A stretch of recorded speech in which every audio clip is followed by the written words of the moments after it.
Welcome to another episode, Middle Ground with JLE, L.L.C, where we treat you like family. That's the theme song, Detroit Love, off my first album, The JLE Experience. I own the copyright and music. Don't mute nothing, Facebook. I was going to get that out the way. The season 8 premiere. We have a awesome guest that was here before when I was just doing the audio. We're bringing people to the face now. We had an awesome CEO, career consultant, and certified coach, life executive, and career at Blue to Green Coaching for Career Life. Amy Dickerson, MPT, CCP. Welcome to the show again. Ooh, thank you. I'm glad to be back in the middle ground. I'm glad to be here today. I appreciate you for coming back. The door is always open. Thank you. So if anybody don't know, what led you to your path of making this awesome company? Well, to make a long story short, because we discussed it last time, so I don't want to go into the full story. But basically, had found myself after graduating college with a master's of physical therapy that they were having a hiring freeze at the time, which was like the first time ever in Michigan. And at the time I needed to kind of stay here. And so I found myself in a position that was like, I just need a job. And I stumbled into an outplacement company temporarily and ended up just loving the work and getting hired on eventually. And I just from there just have grown over the years in the industry, and it has just been an awesome experience. Okay. So you come up with this awesome name, Blue to Green Coaching. What all does that do? Well, as you can see, I'm into certain colors. But my business when I first started, it was actually called Resume Works because I was strictly focused on career coaching and resumes and all of that. But over the years, and really all my life, I've always had people who would say to me, are you a life coach? Because the conversations we get in and the advice and all of that. And I would get it so much that at a certain point, I was just like, well, maybe I should look into this. And I had one particular guy that was a client, and he said, you absolutely need to do this. People need you. And then I had a friend who recently told me a couple years ago, and I already had the certification at this point, but the same type of thing, she just kind of said to me, people need to hear it in your voice. And that just really did something. So I think that's what I was hearing when people would say that to me over the years. So that's how I found myself getting into life coaching. So with that, Blue to Green Coaching came about because my key area of focus is people who are looking for change.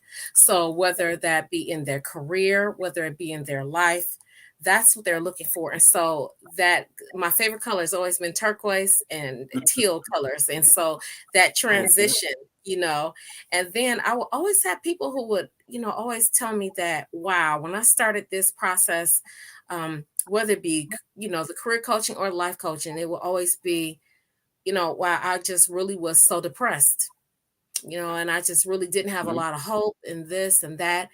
But working with you has really changed that. And they really would be on fire by the time we finished. And it was such a blessing to me that I just, that connection to having the blues, being in a state of just having the blues. And then by the time we finished, you're just ready to go. And that just made me think of a green light. So of course, with blue in that spectrum of blue to green, it was like Blue to Green Coaching. So there that's where the name comes from. Okay, now you was in the Michigan Chronicle recently. I was unbelievable on the cover. Yeah, I knew, I was one of the people, that was going to be in the article, but I had zero idea that I was going to be on the cover. Zero. I actually have it on the wall over there. It was such an honor. I was so shocked and surprised because I didn't know. Someone texted me and said, hey, I saw you on the cover of the Chronicle. And I was like, what? So that was truly an honor. Very exciting moment. What was the article about? So there were actually two articles. in that Okay. particular issue that I was in. The one of the cover discussed Detroit Black businesses and the Okay. history of Detroit's Black Bottom community and all of the businesses that came out of Black Bottom that were working in those years and how hard they had to work, but the community that they created. You know, Detroit. We had the best of the best coming here for performances. We had people that were creating all types of businesses, doctors, Mhm. lawyers, pharmacists, all kind of things. And so it was a bustling area for business. But you know, those people that came here, they had to work hard to make that happen. And so the article was just talking about how we want to honor them within the work that we do as Detroiters, and particularly as Black Detroiters, to be able to maintain that reputation and that feel of growth and renaissance and giving your best, you know, from those times in Black Bottom and Paradise Valley. Hmm. Yeah, So that I was the learned. front. I learned today at work that the Detroit Auto Say, Show was going on. say it one more time. Detroit Auto Show that's going on this weekend. I didn't even know. Yes, it is. Yes, it is. I love the auto show. Always have. Yeah, I heard they got a motorcycle that fly or something like that. I'm like, okay, that's gonna be interesting. I You know, don't know they're if I doing want a to be lot of down there. things. You They're know, doing a someone. lot of things. I'm hoping to get down there, but I'm not sure if I am going to be able Oh, to. it's I gonna am be working. everybody out there. Yeah. Well, you know, I've become a homeschool mom this year. Okay. So, yeah, so I spend the majority of my day taking my son through homeschool, you know, process. And so when we're done with school, then that's when I flip the switch and I'm off to work. So I'm doing my business. And of course I still have to take care of things around here. So cooking and cleaning and all that. So my bandwidth has gotten very short. So I'm not sure if I'm going to make it, but I did put it on his homeschool field trip plan. So my husband's going to take him next week, and they're going to have a good time, father and son time. Okay. Now, what made you do the homeschooling? So my son has ADHD, and fortunately, you know, we're able to manage it pretty well. But one of the impacts of ADHD, which really has been poorly named, and a lot of research, if you do a lot of research, you'll find that a lot of people are advocating for a change in the name because it's not actually about the lack of focus. The problem actually is there's too many, or lack of attention. There's too many things calling for your Okay. attention. So they actually focus on a lot of things, but all at once, and kind of like the shiny ball syndrome. What's coming here is coming, it's coming, and they pay attention to it. And it also causes uh challenges with executive functioning, which is Mhm. what we utilize to help make decisions, and a Okay. few other particular things. So, like I said, we manage it very well, but it does have a processing issue where sometimes the processing can be slow.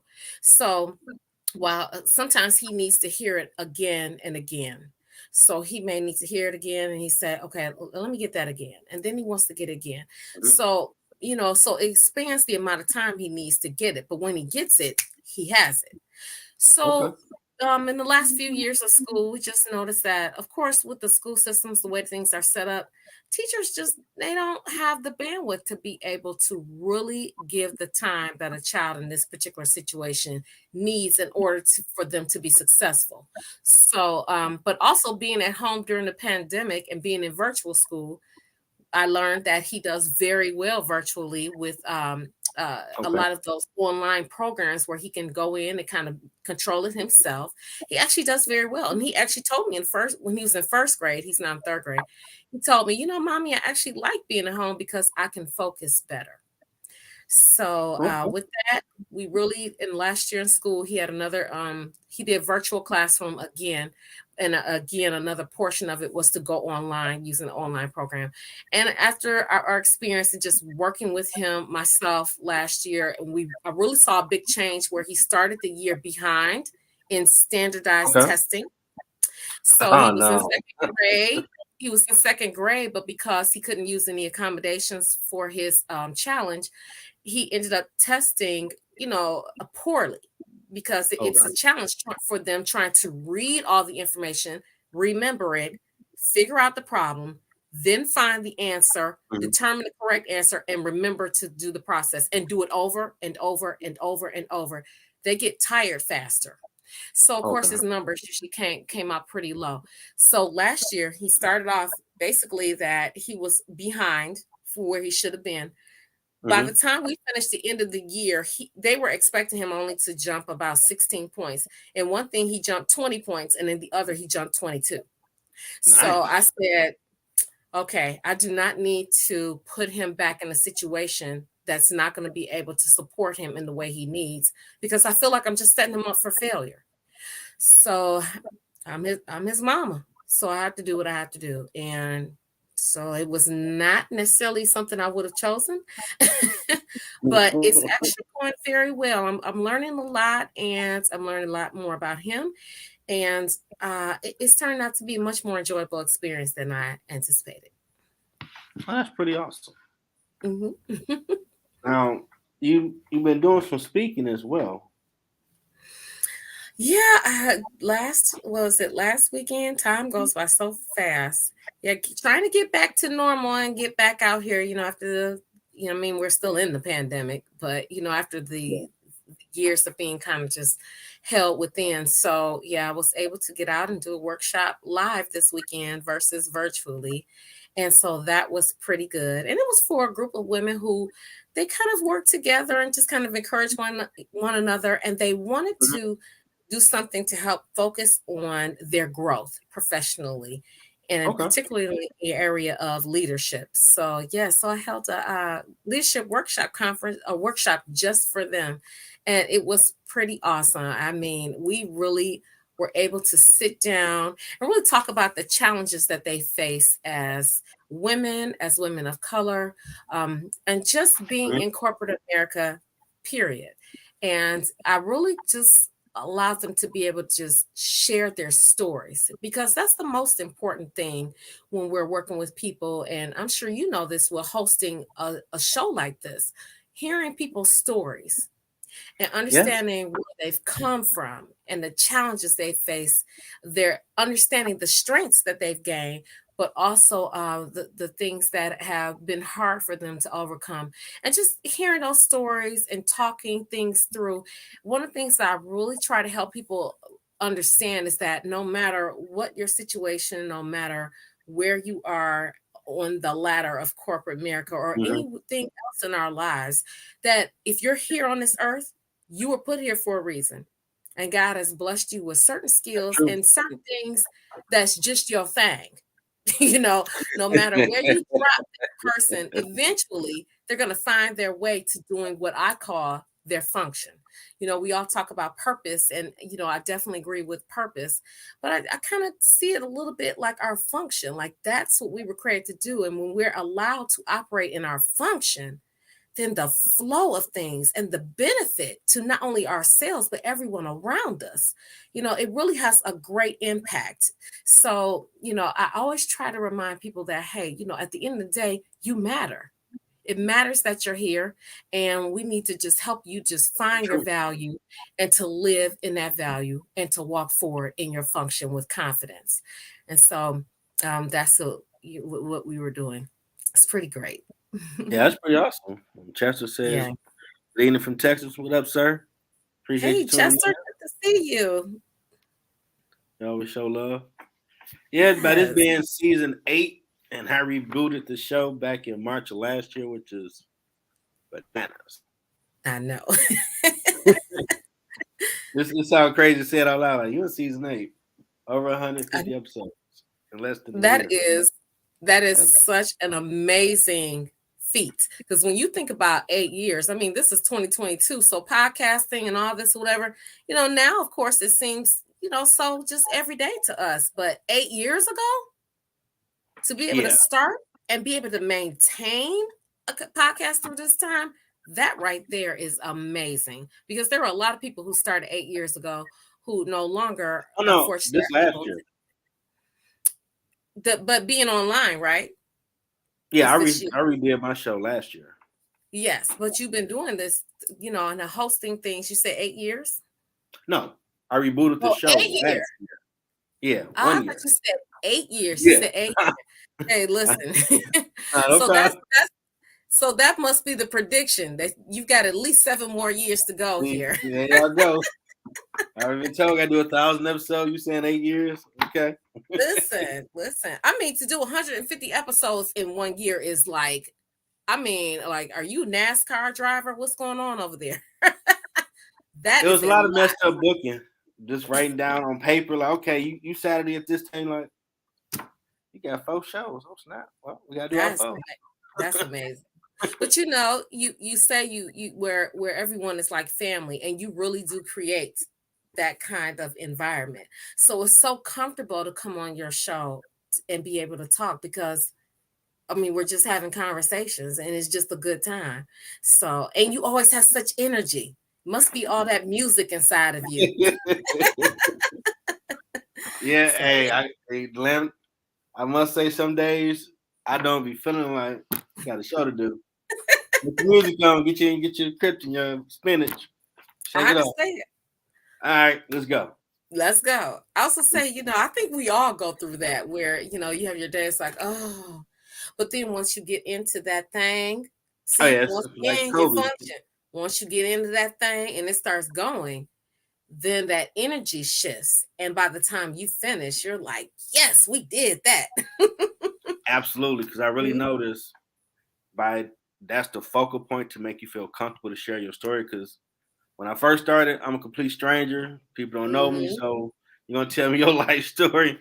I want you to be as comfortable as possible. You Yes, ain't think yes. stranger danger. Like, who is this guy? What do you want?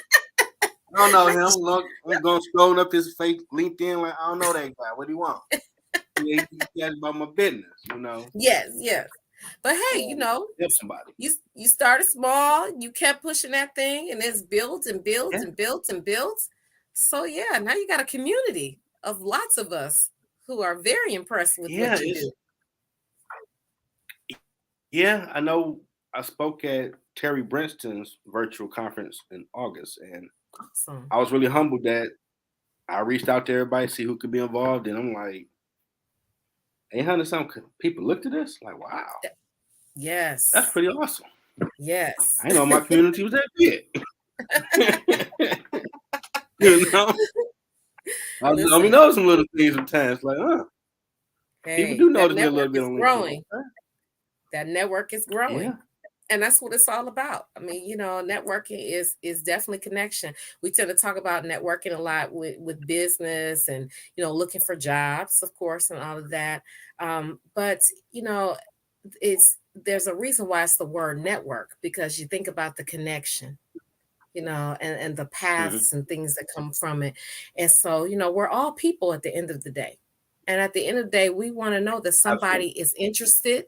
We want to know someone's interested in us, and that somebody's willing to take time to feature us, to talk to us, to let us share our story, to open up opportunity for us to connect with people that are similar, or who are in need of the type of things that we feel like we've been blessed with as a gift. So, I'm not surprised you're doing this well. I mean, because I gotta make you feel very comfortable. Share your story. Yes. Market and promote whatever you got going on. Because I need that Yes. last question. I need you to Yes. really be chill, relaxed, to ponder how to get that Mm-hmm. advice to someone trying to find their purpose or function. Mm-hmm. Absolutely. And I'm ready for So I that. roll out the So red carpet for you. thank you. You get that- And I wore no red problem. lipstick for the red carpet. Even though I'm blue and green, I wore red lipstick for the Awesome. red carpet. Do you got anything coming up of late? You I want do, to let I people do. know about? So, I started doing group coaching, Okay. and because before I was really primarily working one to one with individuals, and I still work one to one, Mhm. um, but the group coaching, I kind of wrapped the group coaching around the one on one process, because over the years, being in career coaching and helping people look for jobs and figure out what is it that they want to do next and all that, Mhm. one thing I always noticed is that when people would get into a group situation, it would really kind of shift things for them, because they didn't Okay. feel so alone. When you're Hmm. going through a job loss, and particularly I worked in outplacement. So when companies are laying off people and, you feel like you've been fired, which is not the case. So anybody who's been laid off, you haven't been fired. You are part of a reduction in force. Stop saying I was fired. But anyway, that's an aside. But I noticed Okay. that when people get into the group parts of it, that there was a lot of their anxiety that would be released. They would Okay. laugh more. They would smile more. They would begin to talk about their experiences, and the people in the group would begin to share their experiences. They would begin to encourage one another. Things that one person thought that it was just me, and someone else would say, "Oh, no, no, no, that same thing happened to me. Let me tell you what happened." And just being able to share in that manner. By the time they left, again, back to the networking, they were making new connections with people, exchanging numbers, agreeing to meet, helping each other look for jobs, and so on and so forth. So that Mhm. energy would just shift. And that's very important when you're in a job search. It's hard when you're doing a job search, all by yourself True. with no one to really help support you through that process. And so being in a group really kind of changed that. So I wanted to bring that dynamic to what I was doing with helping people in the change process. So, Okay. so start the group coaching, and it has gone really, really well. We are seeing a lot of change, a lot of shifting for people, and people are already fired up. And we still have 3 weeks left of coaching to go, Okay. and they That's are good. so fired up. Yeah. So I starting in October, I'll be beginning my next set of group coaching. So on Okay. October 5th, I'm going to be starting my a new group called Women in the Middle. And so it's fitting that I'm here on middle ground because the women in the middle are is focusing on women who are middle age, middle career, middle management, and middle class.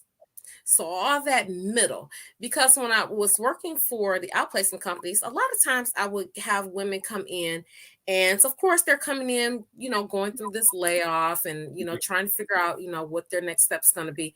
But of course, after a while, their conversations would really turn, and they'd want to talk a lot more about the challenges and how difficult it's been, and how much they want to just do so much in leadership, and and so on and so forth. And so I would end up in these conversations and end up listening to these stories.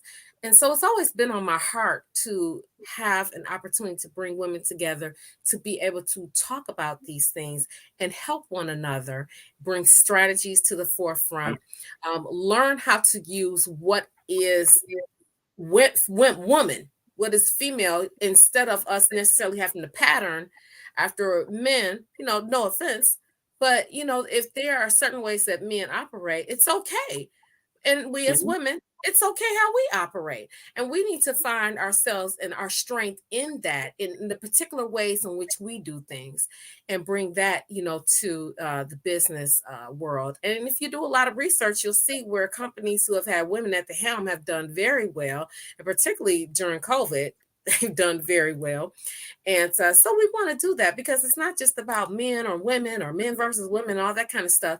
It's about the greater good and the greater community. Because again, each one of us, if we're here, it means we're meant to be here and we have something to bring. So I'm going to be working with women in the area of leadership, and just kind of facilitating and bringing in guest speakers and talking about strategies and the challenges, and just creating an area where people can feel like they can be open and have these conversations and find solutions and steps, because I'm not here just to just talk. That is just not who I am. I'm Got solution oriented. So we can talk about this, we can bring this up, but what are we going to do? What are you going to do? And so that is my goal there. So that begins October 5th. And I'm actually going to be doing a free webinar this Wednesday it. Okay. for that group. And I'm offering it at 11 a.m. Eastern Standard Time and 6 p.m. Eastern Standard Time. And after the show, I can definitely share the links to that if anyone wants to register, because again, it's free. So that is that group. And then I will be starting my next group coaching cycle, which will begin October 17th. And so, again, this is about individuals who are seeking change. Again, if it's their life, it's career. And so, helping them to really look at their mindset, their Mm-hmm. beliefs, what their particular challenges are, helping them to get out of the, again, get out of the blues, get out of that depression state, get out of that confusion state. Dealing with a lot of people Mm-hmm. who, even sometimes the problem is just simply they know what they want, but they don't have any support for trying to achieve that particular goal. The people around them are just not encouraging, or they're actually doing the Okay. opposite. They're telling them, you can't do that. Or, oh my gosh, you're going to give up your good job doing blah, blah, blah to do this and that and other. Just a lot of negativity. And so people with all kind of reasons who want to change are welcome into this program. And our goal is to, again, help to look at those things that have been challenges for you, help you to figure out exactly what it is that you want to do, that you feel you were born to do. We figure out your particular skill set and how it aligns with that.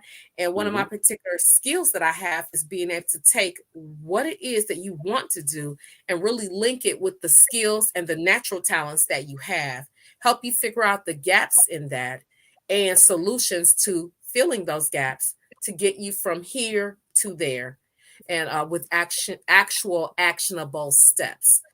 Trying to help people learn how to have lives that flourish and not just, going through here day to day, just doing the, Mm-hmm. running on autopilot. We want Gotcha. to be able to give back.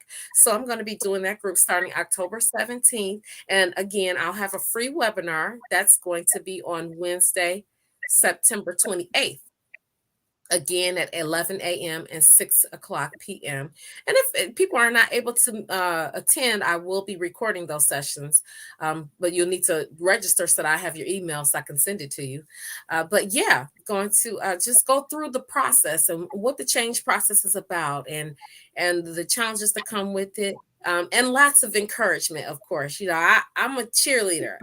My spiritual gift is exhortation. It always has been. Awesome. So yeah, I am about encouraging people. I'm about, helping you to see again why you're valuable, why we need you, why you are meant to be here, and Mm-hmm. really help you to overcome all that negativity, because it's not doing anything for us. It's That's not true. doing anything for us. And we as humans, we have a natural we're naturally built with a little bit of that. Of course, probably back in the cave days, it was for our protection, you know, and a little bit of it probably still is in that, but Uh-huh. somehow or another, it's really taken hold of us a lot more. And so, I'm here to really encourage you if no one else will. Now, if you text or email me the information, I can put it in the description when I post the latest episode, so they Oh, can I click right absolutely on it. will. Absolutely will. Yes, sir. We'll make sure I market and promote you right. Yes, I Anything else appreciate you that. got going on? Okay. I appreciate it. Well, you and I, again, we from our last conversation, we really are about helping people to be able to, again, connect to that purpose and get out here and utilize it. There are people who will benefit from your gifts and your skills. When I work with people in career coaching, the career Mhm. coaching portion of it, a lot of them, they're sometimes with their jobs, their mindset is just, well, I mean, I was just doing my job. I don't know what I did per se. I was just doing my job. And I remind people all the time that if your job wasn't important, they wouldn't need someone to do the job. So no That's matter what the job is, if it exists, it's important. So true. it's not just people with titles like CEO and senior this and blah blah blah that are important. We need everybody. So we do Oh need yeah. that virtual assistant. We do need that janitor. We need all of these people, because without them, Absolutely. something wouldn't get done. And that's the question that Ain't I gonna ask get people done. a lot of times. So if you had not done a particular thing like answering the phones, a lot of times people say, Mhm. well, I just answer phones. Well, if you hadn't answered the phones in a proper way, what would have happened? The person who answers the phone tends to be the face of the company for a lot of customers. And so if you're not That's answering in a true. friendly manner, yeah. So if you're not answering in a friendly manner, what kind of, what does that say for the company? I mean, think about it. How many times have we called a customer Oh service yeah. line and the person answered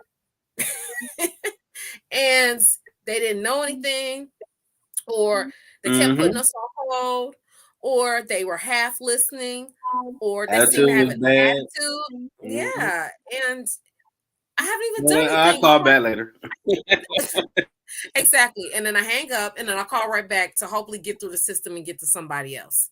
So Mm-hmm. a lot of times we say these things that, oh, I mean, I was just, but those things matter.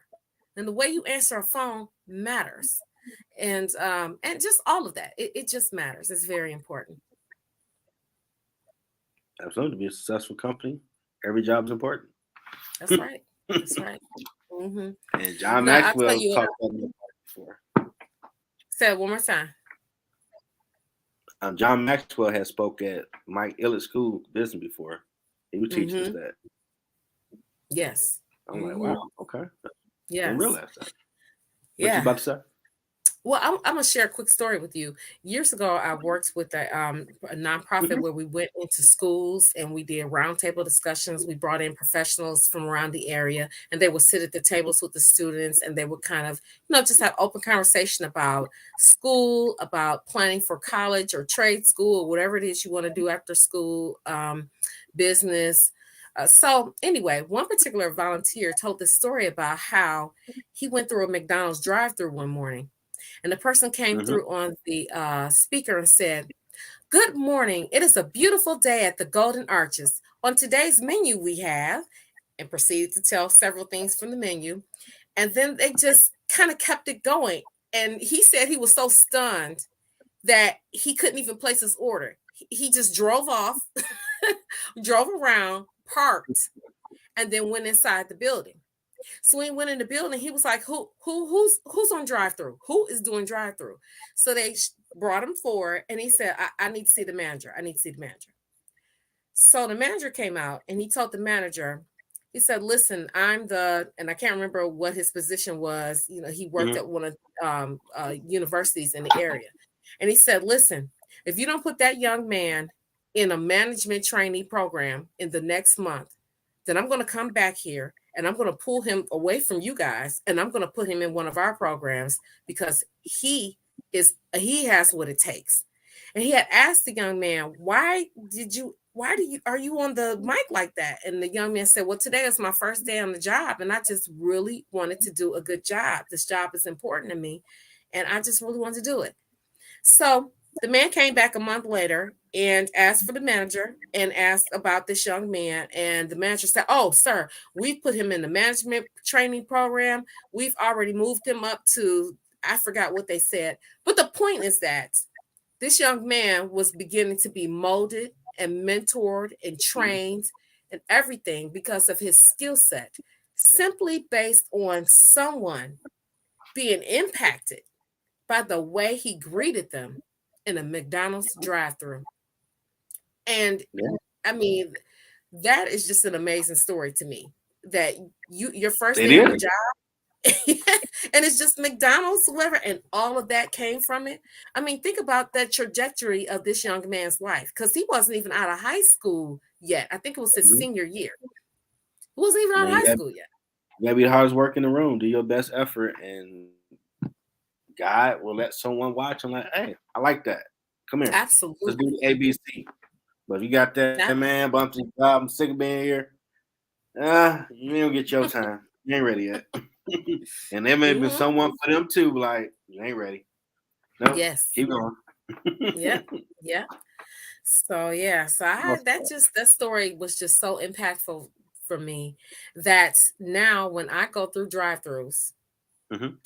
and I, meet if I go through a drive-through and someone is giving me exceptional service in a drive-through, and to be honest, anywhere I go where someone gives me Okay. exceptional service, and it's not necessarily a high-paying job or a type of job that you really can feed your family on, I give them my business card. And I Okay. tell them, when you need a resume, when you're ready to go forward and you need to look for your next job, Here's my card. Call me. I'm going to give you a free resume. Awesome. Because the type of things that I know to do from working with CEOs and Mm-hmm. senior level executives, teachers, mechanics, journeymen, all kinds of people in all kinds of positions. But a resume, there are just certain elements that work on a resume. And so a lot of times people just need the opportunity to get their foot in front of the hiring manager, and then they're That's true. able to do what they do and get that job. But sometimes the resume, if you don't know what to do and you don't know what to put on there and you don't know how to, that you need a summary statement instead of an objective statement, that you don't know how to create accomplishment statements versus just listing your duties on a resume. We haven't, listen, people, we haven't done just listing duties on resumes in over 20 years. We haven't actually used objective statements on resumes in over 20 years. But most people don't know that. Why? Because where do you ever take a class to learn how to write a resume? Well, that's what I'm here for. Welcome. And So yeah. So and a it's lot of times those amazing. individuals can't afford, to pay someone with my experience for the type of resume to teach them those things. So that is part of my giving back. Yeah, that's part of my giving back to the community. I want to help someone like he did. And when you were telling that story, it reminded me of last year when I was trying to get out of Wayne State, being a custodian. Mm, Just have my degree, just didn't feel right. Like, okay, I can't do this no more. Thankful, but I need to be doing something different. mm-hmm. And it wasn't happening yet. And I had some interviews coming up, and I was pulling the trash of Carolyn, Carolyn Hafner. She's the Mm, head of the HR department. And she's like, "Hey, Jeff, what's mm, going on? I'm another day. What you got going on? Oh no, got a few job interviews coming up. Where? Like, oh, this spot out in Troy was some crap, and this cleaning company. For real, it's like, what about here? Like, I tried here for a few times. This ain't for me. mm, Well, mm. God got what He got for you, but ain't here. It's like, oh, she got an interview. It's like, let me help you out. I'm like, okay. So it's like, hey, you got some questions? I'm like, you can ask them questions. Like, yeah. I'm like, I never heard of such a thing. Man, Absolutely. she showed so much love that when I interviewed with the company I'm at now, the talent recruiter remembered me. So when they had a spot available, she hit me up like, I ain't forget about you. I got a spot for if you want. And like, Yes. she Yes. looked out because I was just grinding, doing my thing. So if you doing the Mm-hmm. work, being a hard worker, being cool, type, good energy, you never know who watches.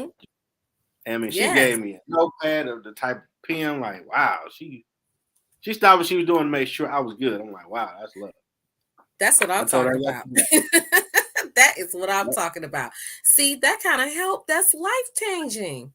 That's life changing. And the main thing it does is it gives you a certain type of confidence. Because when you are going through a job search, that is one of the hardest things that people are dealing with is hanging on to your confidence after you get Mm, no after no after no after no, man, I'm playing 50 and jobs a day.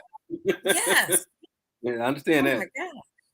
Absolutely. I mean, it's so important because that is when you're going through a job search, it's almost like you're going through a sales process. And when they talk about sales, they talk about how you're going to knock 99 times before you get to that 100th yes. But I Man, remind that's people true. all the time, listen, I I get remind that. people What all the you time though that listen, you don't need 20 yeses. You just need one yes. That's true. Yeah, yes, Gina King, that's how you do it. Man, Yes. that is so true. But yeah, you just need one. And so it's so important to be able to maintain your energy, maintain your confidence, and be able to keep putting it out there because somebody needs what you have. And you have to go in that door giving it your best each and every time you go. One of the other reasons too why I tell people to always give everything you got when you go is because if there is a no, then you know that there was absolutely nothing else probably that you could do because you gave it your all. You didn't leave anything, sitting behind. You brought it all to the table. So if you brought it all, you can be confident that that particular job just wasn't the one meant for you. Thank God for another chance to practice interviewing and get ready for that next one and keep believing that it's coming.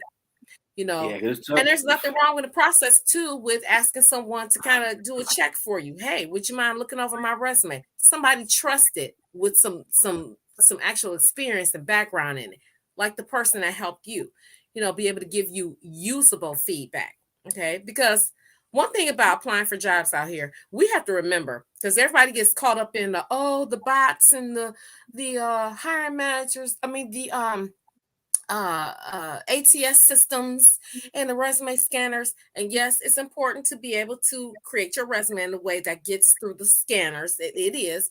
However, at the end of the day, there are human beings behind this process. So even these people that's talking about these ATS or whatever, there are human beings who still set up parameters, for what they're looking for. So at the end of the day, stop worrying so much about that and think about the people that's behind it. So know that every hiring manager, they're human beings. So they're going to like something a little bit different than the one next to them, and the one next to that one, and the one next to that one. So there's no such thing as a perfect resume. There's just no such thing as a perfect resume. Something that works really well for this company over here, this hiring manager over here can't stand. So, for example, people like to, put color on their resume. Listen, if you're not in the creative industry, get that color off of your resume, because you can't figure out, you don't know ahead of time who loves color on the resume and who doesn't.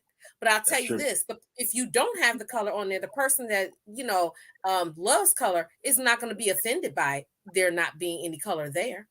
But the person who can't stand it will be like, oh gosh, here we go again with all this pretty resume. I just need to write. I just need the information. I just need the information. People are doing these things. Like, for example, you're creating resumes with that 2-column structure. Yeah, and be yourself. So, I'm sorry, I'm doing your job, but I can't help it. They talking. I need to know. Hey, go ahead. This show about you. They make jobs for you, Gina. Oh no. Oh, she means they make jobs for her because of being herself. Yes. Okay. Yes. That's what I'm talking about. And it's kind of like what you were saying also, Jeffrey, about even though I didn't get the first particular position, they remembered me. They remembered me, and I fit them all for this other, and they reached back out for a minute till she helped me out. I'm like, well, maybe it might change now. So I don't feel like 11 these things then. Yeah, I ain't getting out of here, man. What the hell? So let me just finish saying what I was saying about that 2-column resume thing. We think it looks so nice with the 2 columns where on the one side we have, our education and our certifications and this, that, and the other on one side. And then we have the main meat of the resume on the other side, our name and our experience and all that. But what people don't know is that actually in some systems for companies, they have a system process called parsing. And really, a lot of websites use parsing, where they take the information from whatever document it is, and it gets put into the particular area that they need on their end for the structure they have. So sometimes if you have that 2-column resume and they pull the information over to the other side, it doesn't read properly sometimes if the resume gets parsed. So, for example, when I worked for my previous company, we eventually had a system like that to help us kind of go faster through doing reviews. And if you had one of those kind of resumes, every time I got one and it went through the parsing system, everything would just go straight across. So if you had education on the column here, well, I think I'm reversed on the camera. Let me do it this way. If you had education over on this side and it said bachelor's of science degree in electrical engineering, and then on this side is where you placed your experience. 15 years of experience with major automotive industries or automotive companies in Michigan. When it parses over, it will literally get printed. Bachelor's degree of science, electrical engineering, 15 years of experience with automotive companies, University of Michigan, Ann Arbor, Michigan, working with clients of, like literally, it just all goes together. And so it all comes into one big document, and you're like, you're looking at this person, let's look at the resume. I mean, of course, we fixed it. But if you're sending it to a company and it does that, they're not reading that. They don't have to. They got 30 other resumes on the desk. They don't have to read that. So it ends up in file 13, the trash. And you don't even know it.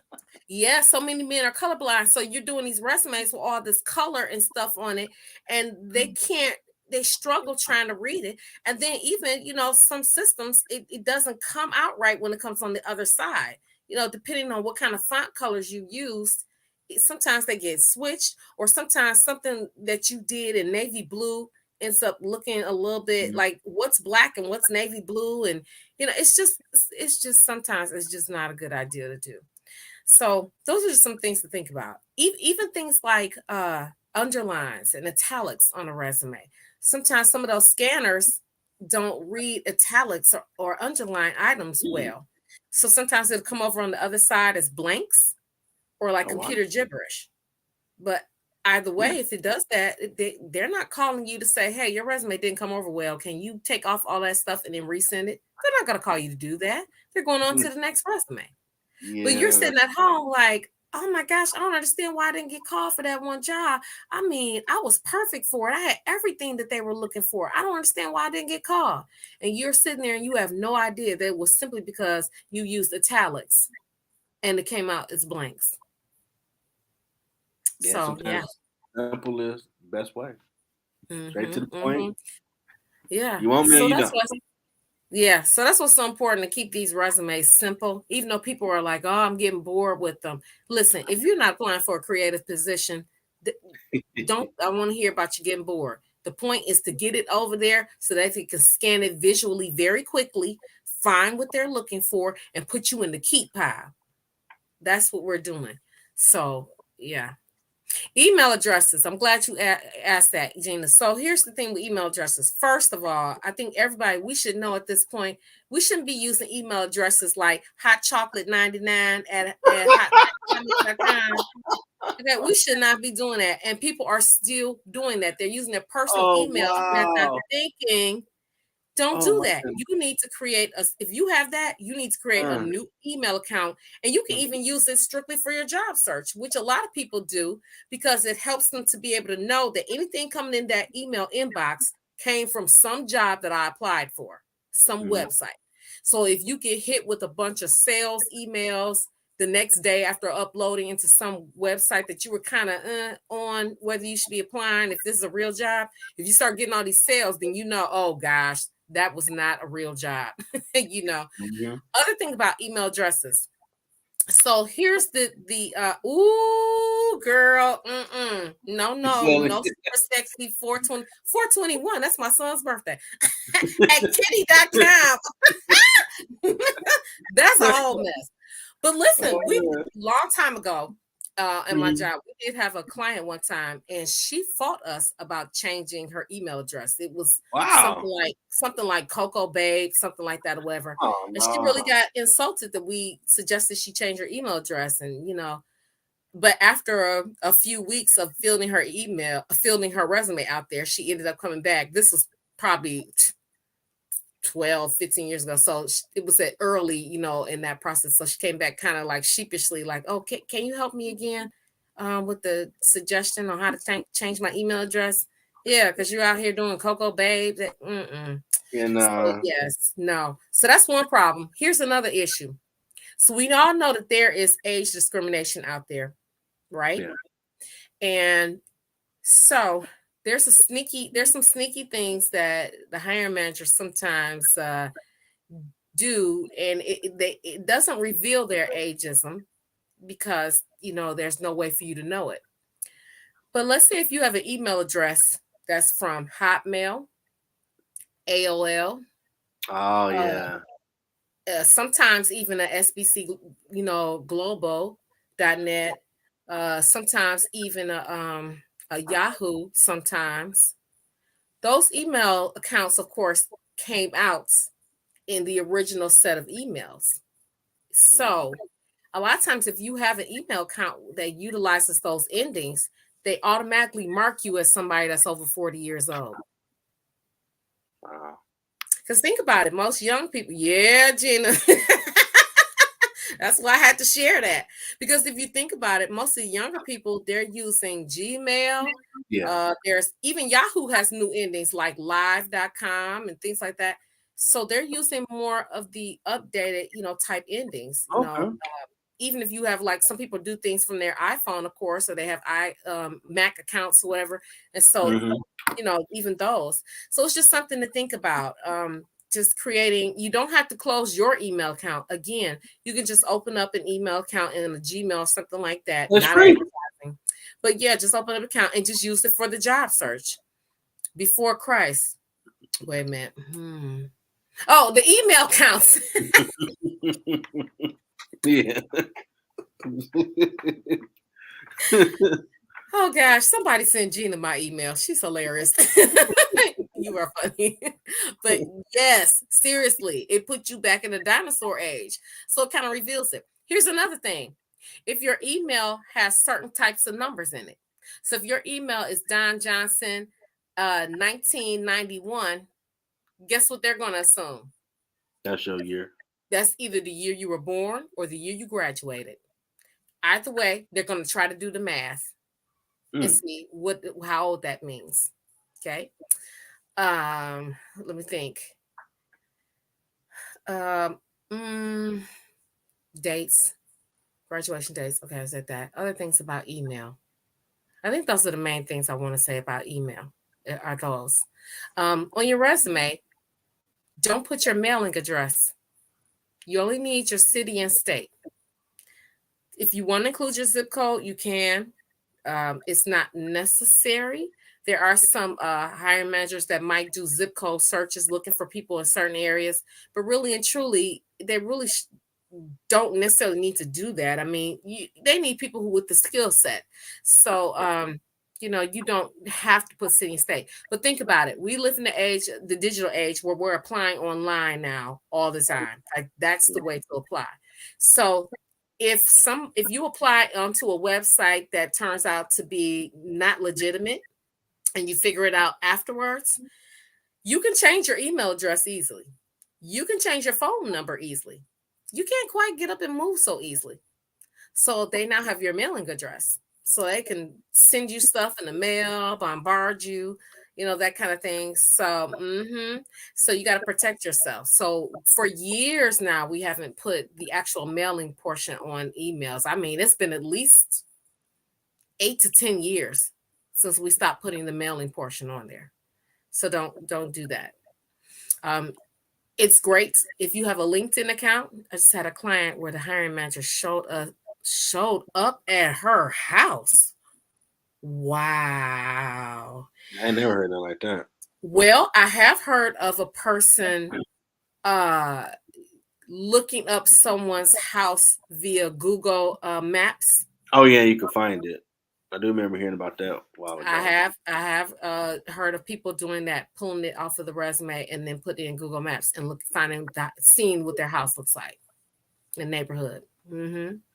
So yeah, and that's another reason why a lot of times zip code don't use your zip code, because certain zip codes tell certain things, and especially for people of color, if you live in areas that have predominantly African American or predominantly Muslim or predominantly Polish or whatever, and you put your zip code in, a lot of times they'll ping it like, oh, you live in for blah blah blah blah blah, okay, you must be this, or you're probably that, and that's another way for them to discriminate without necessarily telling you that they're doing it or giving away that they're doing it. So yeah, very, very tricky. Isn't it tricky? Yeah, man. That's some knowledge being learned tonight. Like, they do what? Okay. Yeah. So I've got lots more, people. I've got lots more. So come on, jump into these free webinars with me. One of the things about the chain webinar and even the women in the middle webinars, I do have online courses available for creating your resume, doing networking planning, and I'm working on the interviewing one next. And that's a part. So once you're done with the coaching with me and figuring out exactly what you want to do and the path that we're going to take, then that is you can join and be a part of my membership group, and then you'll have access to discounts on a lot of those classes and things, whatever, and you can get right on it, start working on those resumes, and you'll also get the opportunity for me to then review it and give you feedback and make sure that your resume is right and tight as best as can. And again, like I said, there's no such thing as a perfect resume. The goal is to get in front of hiring managers. So if your resume is getting you in front of hiring managers and the right kind of hiring managers, that's the goal. So even if you get in front of them and they say, well, I noticed you didn't put specific dates on your resume for these jobs. Oh, you just say in the interview, oh yeah, you know what? If you prefer that, I have no problem going back doing that, and I can get you an updated copy tonight or first thing in the morning. At this point, you're in front of them, so the resume worked. So now you're in the interview. So now it's your time to really show who you are, do what you need to do, and show them you're a person who can respond with urgency and thoroughness and all that. And you can start right there with any comments like that. But if you get in front of them, your resume is doing the job. If you're not getting in front of them, there's a problem somewhere. Wow. Okay. What has been your biggest challenge? What's been my personal biggest challenge when it comes to business or to I don't know. Be more specific. Like my personal challenge or in business? Well, business or both. Okay. Right now. What has been my biggest personal challenge? Okay, I will say that people are working in companies where I'm not valued. Okay. So, working for companies and working for bosses and things where they know what I can do, and when there's trouble, when they need you to come in and they need you to fix something in a client situation or this, that, and other, they know they can call you and they know it's going to get done. I was that kind of person, that they would call on me if there was, if things were going crazy, if a customer was about to walk or something, what happened, it didn't go well, the agreement, they would bring me in and I could easily clean that up, fix it up, and turn it around. And you knew what I could do with my work, you knew all of that, but yet you really didn't actually value what you had. And so when it came to certain opportunities, I was just kind of being thrown in boats with like everybody, people that only been working there 2 weeks. And I've been here, doing this with, for years. I'm senior level and this, whatever, and I don't say that like, oh, I'm senior level. What I mean is I've been putting in the work. And you put me in the group with the person that just came in 2 weeks ago. Like, where's the consideration for the dedication, the things I've done, my responding with urgency in situations? Because again, we worked in a lot of, companies, that need immediate help sometimes, like call in the morning and asking for somebody in the next 4 hours kind of thing. So that was something that it kind of hit me. And I was like, wow, you all don't value me. And it wasn't until, of course, that I said, I'm walking away. Thank you so much for everything. Then all of a sudden, the people were like, whoa, whoa, whoa, whoa. What do you mean? What do you mean? Well, I mean, well, is it because of this? Or, well, can I offer you that? And get, no, you cannot. Yeah, I've been there. Yeah, you cannot at this point. It's going to be me and God. And that's better than anything.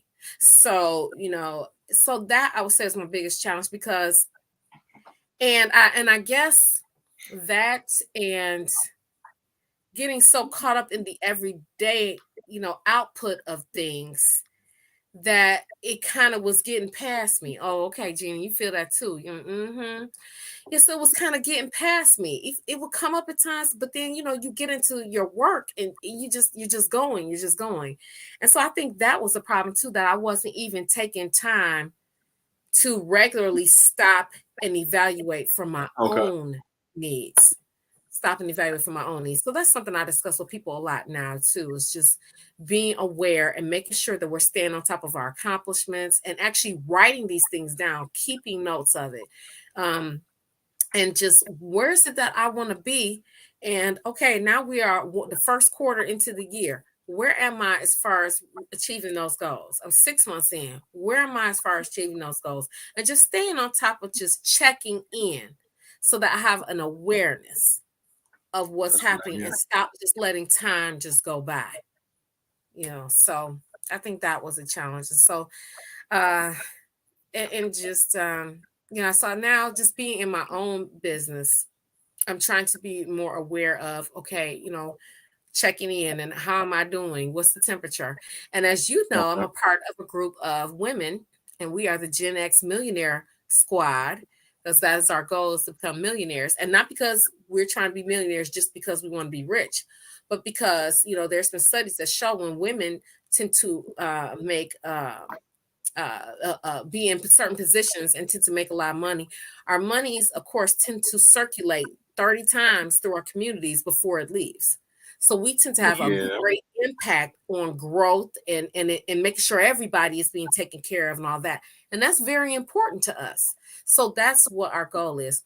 So having the squad, having that squad has been a game changer. Shout out Okay. to Lisa Shackelford Anderson, who brought us all together, to Tanisha Molden, who is our attorney in the group and financial estate planner, and to Tisha Hammond, of course, who is Mm-hmm. our PR extraordinaire in that. And Lisa, by the way, is an amazing artist. She's an amazing Okay. actual kid artist, and her work is just beautiful. So Awesome. anyway, having that squad and being able to encourage one another, to be able to check in with one another. We have a 6 a.m. meeting every week where we are on in our robes and headscarves and and we are talking about how the week went. We talk about our wins. We talk about our challenges. We talk about our goal, our big, hairy, scary goal that's coming up, and we ask for feedback. We mastermind every week. What are you bringing? And then we meet once a month to kind of do scheduling, planning, and different things. And that has been a game changer. It has been accountability, Okay. and it has been support. It has been cheerleading. I mean, some of us it's been a little over a year since we started, and a year later, it is amazing the Awesome. changes and how we've been able to get closer and closer to our goals and the clarity. It's just been awesome. So I would encourage everybody, get a squad and get ready to follow our squad. We're going to be putting out some things very soon in October to help, encourage everyone that's out there to be able to do what we did and be able to achieve their goals. Okay. Yeah. So, what has been your impact with your company? So, there's a prayer that I have whenever I work with people day in, day out. And my Mm-hmm. prayer is always, Father God, please send the people that you created for me to work with, and send me to the people that you created me to be for them. I don't need, every client to be my client. I just need to find my tribe. And I want them to be able to walk away saying that I'm doing God's work.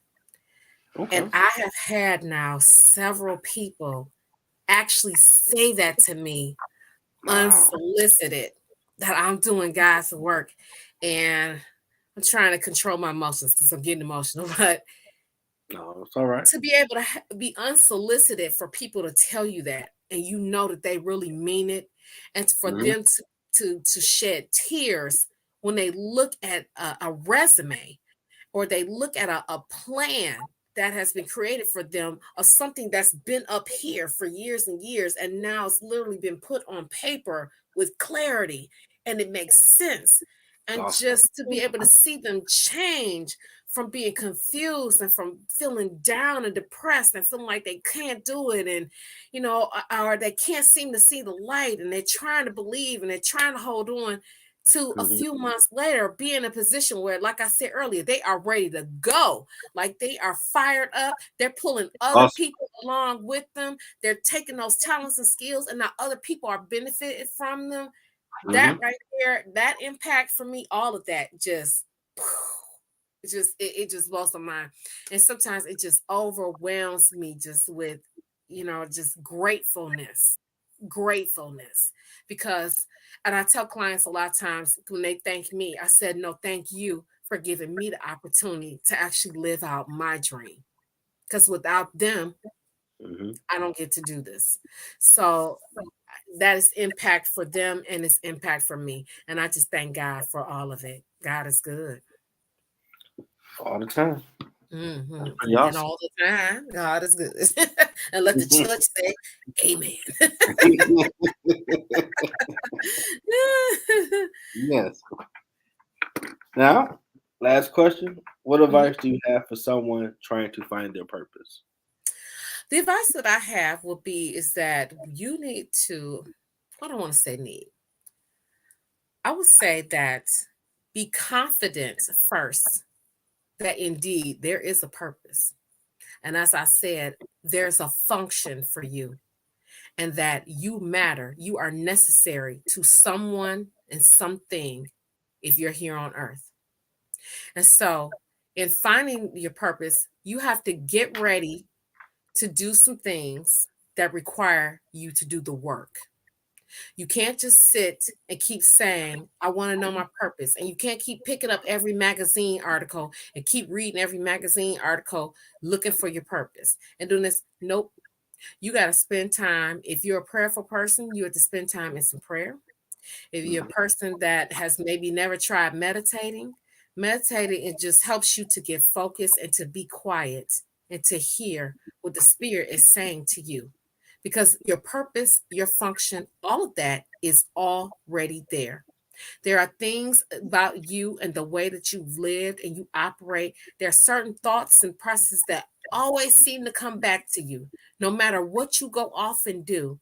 When you sit still and get quiet, there are just certain things that just constantly come back that you're interested in, and that right here in your chest, you feel like a vibration about. You feel a something, a draw, something pulling you. Mhm. And see, for me, we all wonder what's God's will for me? What's God's will for me? To me, those things that never go away, that just you always seem to keep coming back to, no matter what you do, to me, those are things that's God's will for you. That is it. And you need to spend some time getting quiet and letting the things come to you. And then you need to do some work. Like I said, you need to take some time to work with a coach. And listen, my phrase for everybody is therapy is the new black. Okay, you heard it here first. Amy Dickerson of Blue to Green Coaching said it. Therapy is the new black. Stop acting like going to therapy is a problem. Going to therapy is just a third person, an outside person, an outside party who can listen to you and has um, no particular investment in how you do this and how you do that. So they're not going to influence you to go one way or the other. They're there to help you work through issues, they're help you work through things that are very deep and very painful that you've experienced in your life.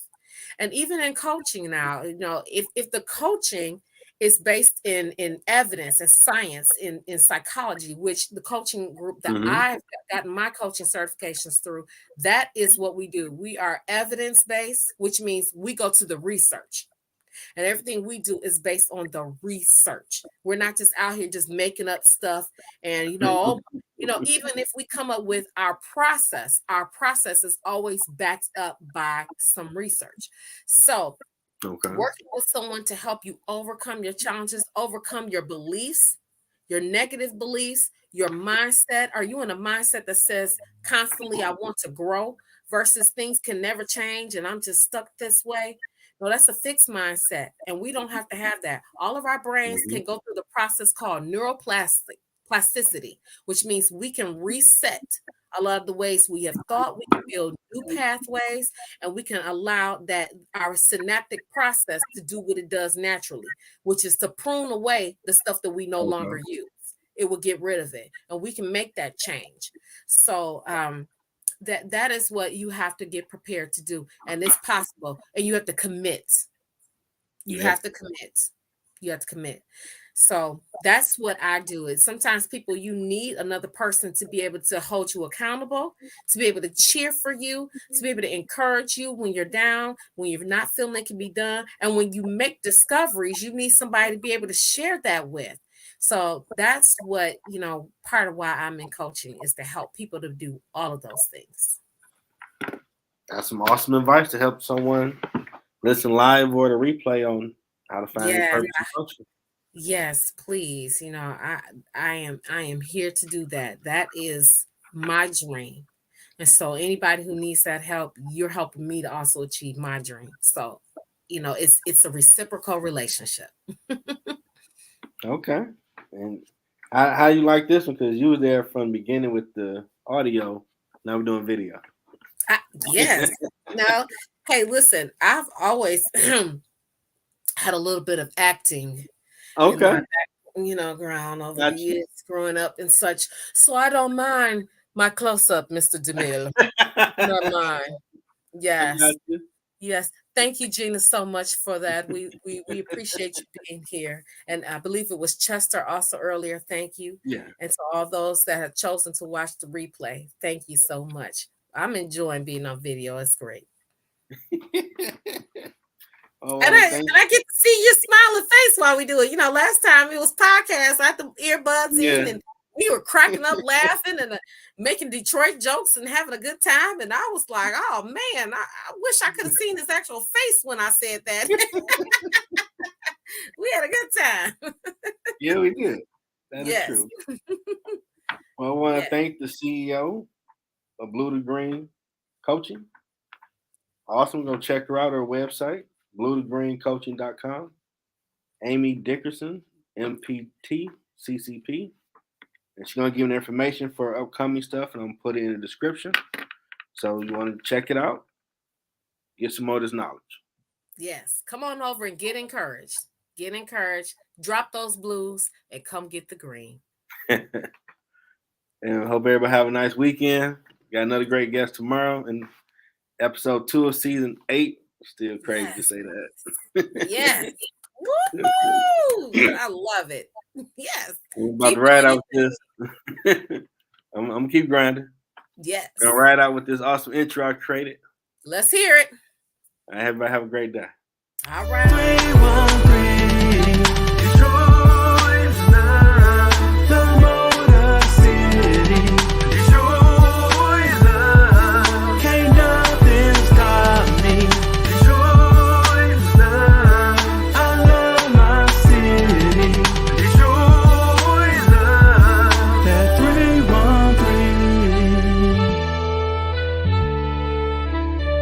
Detroit raised me. Detroit's in me. Can't nothing stop me.